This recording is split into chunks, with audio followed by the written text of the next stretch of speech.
चित्तौड़गढ़ की गूंज दूसरे दिन भी विधानसभा में बनी रही, जहां पहले दिन चंद्रभान सिंह आख्या ने बेरोजगारों को रोजगार देने का मुद्दा उठाया, वहीं दूसरे दिन बुधवार को चंद्रभान ने बांग्लादेशी और रोहिंग्या को कांग्रेस बोर्ड के द्वारा पट्टे जारी करने का आरोप लगाते हुए मामले की जांच की मांग की और यह भी कहा कि सरकार इसकी जांच कर दोषियों को सजा दे। इसके जवाब में मंत्री ने कहा कि इस मामले में अगर शिकायत मिलती है तो जांच होगी और दोषियों को सजा दी जाएगी, किसी भी अधिकारी को बख्शा नहीं जाएगा। चंद्रभान का यह भी आरोप है कि कांग्रेस ने अपने चहेते लोगों को पट्टे दे दिए और दूसरे लोगों को यूं ही छोड़ दिया, जिससे कई लोग परेशान हैं। इस पर सरकार ने जवाब दिया कि 2024 में एक नियम बनाकर शेष रहे जो लोग हैं उन्हें भी पट्टे जारी कर दिए जाएंगे।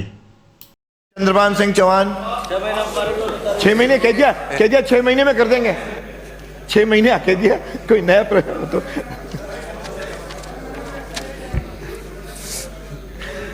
बोले। प्रश्न संख्या 23।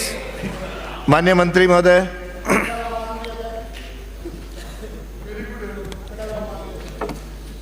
भाई अगले कहें तब मानूंगा।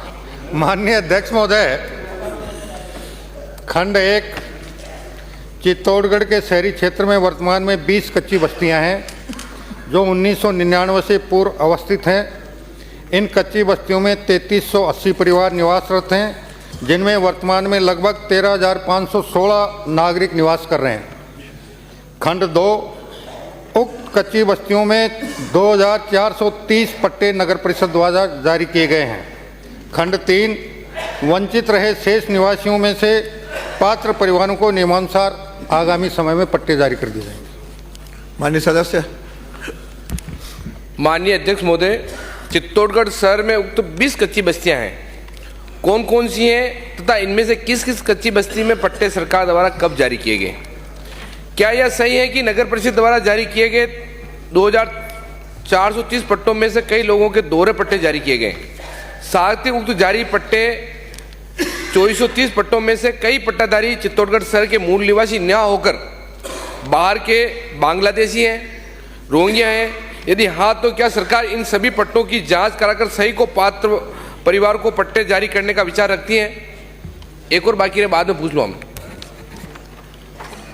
माननीय अध्यक्ष महोदय, मैं आपके मार्फत सदन को आश्वस्त करना चाहूँगा कि माननीय सदस्य ने जो शंका जाहिर की है, अगर किसी भी गैर भारतीय ने या किसी घुसपैठिए ने कूट रचित दस्तावेज के माध्यम से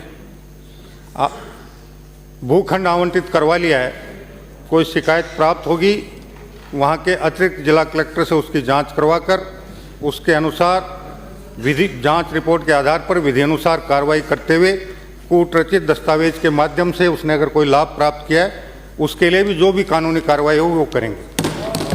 बाकी हमारे पास जो सूचना है वो हमने आपको बता दी, और बाकी जो परिवार बचे हैं उनके लिए हम शीघ्र ही कोई न कोई योजना बनाकर उनको भी पुनर्वासित करेंगे। अध्यक्ष महोदय, मैं मंत्री महोदय से ये कहना चाहता हूँ, क्योंकि उन्होंने जो पट्टे जारी किए थे, अभियान में किए थे, उसमें किए थे, तो पर्टिकुलरली अपने चेतों को पट्टे दे दिए, जो विचारधारा के अनुसार उन्होंने पट्टे दिए। जो कच्ची बस्ती में जो विचारधारा के अनुरूप नहीं थे उस टाइम, उनको पट्टे नहीं दिए, वो सभी 100% वंचित है। उनका आप समय बता दें कि हम इतने दिन में या इतने महीने में अपन वो पट्टे जारी करवा देंगे। एक मिनट मंत्री महोदय, एक तो आप ये बता दें कि इतने महीने में उनको भी करवा देंगे, क्योंकि उनके जो मिलने वाले थे, उनके चेते वाले थे, उनकी विचारधारा वाले थे, क्योंकि जिन विचारधारा की सरकार थी उनके अनुसार उन्होंने पट्टे जारी कर दिए। क्योंकि जो हमारी विचारधारा के लोग थे उनको एक भी पट्टा उन्होंने जारी नहीं किया, तो वो पट्टा आप कब तक जारी कर दें, उसका समय आप निश्चित करें कि 6 महीने में करेंगे, साल भर में करेंगे, 12 महीने में करेंगे, कब करेंगे, एक तो वो बता दें। दूसरा, नहीं, निर्दलीयों की भी विचारधारा होती है मंत्री महोदय, आप पहले मंत्री रहे हैं, विचारधारा निर्दलीयों की विचारधारा होती है जब 1 लाख वोट के जीत के आए हैं, ये थोड़ा ध्यान रखें।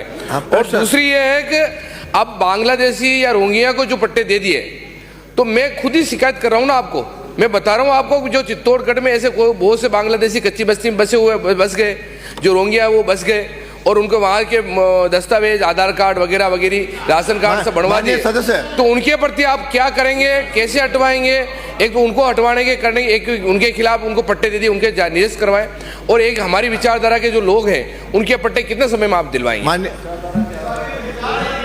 ये विचारधारा मुद्दे माननीय अध्यक्ष महोदय, विचारधारा को मनोज जी, विचारधारा को अध्यक्ष जी अच्छी तरह जानते हैं। अध्यक्ष जी इस क्वेश्चन के बाद आपको डिटेल बता देंगे। और बैठिए माननीय अध्यक्ष महोदय, आप भाई माननीय मंत्री जी का उत्तर सुनिए। मैं आपके मार्फत सदन को आश्वस्त करना चाहूंगा कि विचारधारा से मुझे कोई मतलब नहीं है। जो भी पात्र भारतीय जो भारत का मूल निवासी है और जिसके पास रहने के लिए कोई भूखंड नहीं है, वो चाहे किसी भी जाति का हो, किसी भी वर्ग का हो, किसी भी धर्म का हो, उसका हक बनता है कि उसे हम भूखंड आवंटित करें।